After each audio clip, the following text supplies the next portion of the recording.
नमस्कार. प्रबोधनच्या या भागात मी पुन्हा एकदा तुमचं मनःपूर्वक स्वागत करतो. यावेळेस काहीसा वेगळा विषय घेऊन आलो आहे.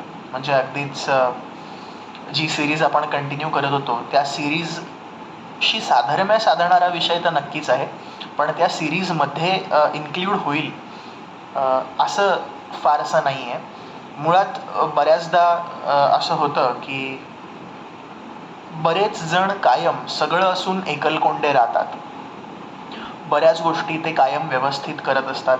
कुठेही त्यांची काहीही चूक नसते, कुठेही त्यांच्याकडनं गालबोट लागलं गेलेलं नसतं, पण तरीसुद्धा त्यांना रिझल्ट आउटकम मात्र मनाजोगतं येत नाही आणि ते स्वतःच्या चांगुलपणावर शंका उपस्थित करायला लागतात. मग त्यांना वाटायला लागतं की अरे, मी इतका सदाचारी राहून, मी इतका चांगला राहून काय झालंय.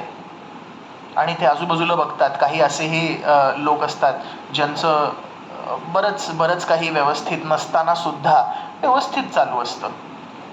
मग अशा वेळेस त्यांना स्वतःच्या चांगुलपणाबद्दल वाटणारी जी शंका आहे, त्या शंकेबद्दलचा विचार म्हणजे ही कविता. मुळात कवितेला समर्पक शीर्षक मला अजूनही देता आलेलं नाही आहे.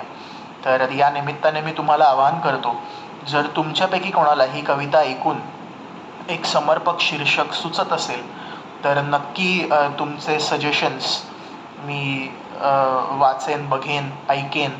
तर तुम्ही तुमचं नक्की मत नोंदवा. याचं शीर्षक काय असायला हवं यावर तुम्ही विचारविनिमय करा.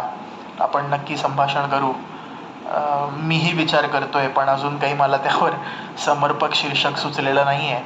तर मग जी कविता घेऊन येतोय या विचारांती, ती कविता अशी आहे: बोलावे वाटले पण बोलावया नव्हते कोणी.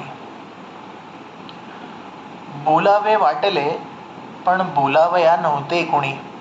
बऱ्याचदा असं होतं, ते गिवअप करून टाकतात. त्यांना खूप बोलायचं असतं पण कुठे जावं कळत नाही.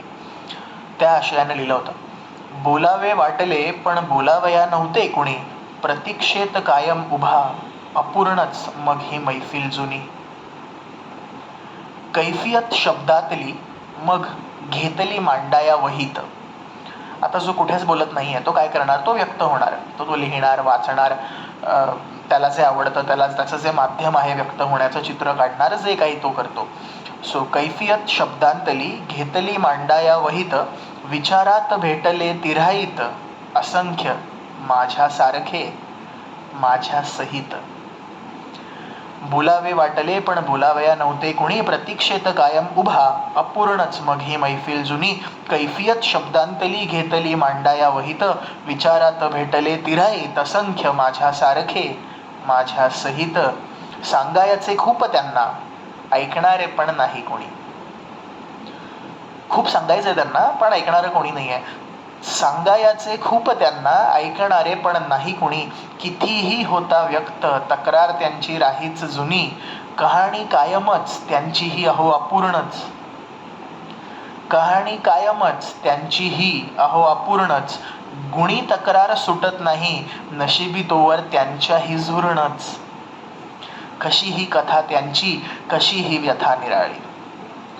कशी ही कथा त्यांची, कशी ही व्यथा निराळी. व्यभिचारी इथे स्वतंत्र, सदाचारी मात्र पत्करी लाचारी. व्यभिचारी इथे स्वतंत्र, सदाचारी पण पत्करी लाचारी. खरडून कोठवर असे व्यक्त त्यांनी व्हायचे. किती लिहित राहायचं, काही अंत आहे की नाही. खरडून कोठवर असे व्यक्त त्यांनी व्हायचे, कायम देत राहायचे आणि कायम हेच पाहायचे. खरडून कोठवर असे व्यक्त त्यांनी व्हायचे, कायम देत राहायचे आणि कायम हेच पाहायचे. केवळ आता वेळ नाही, काळ त्यांचा यायला हवा.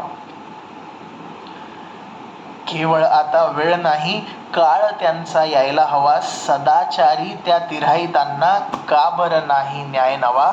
सदाचारी त्या तिऱ्हाईतांना का बरं नाही न्याय नवा. धन्यवाद.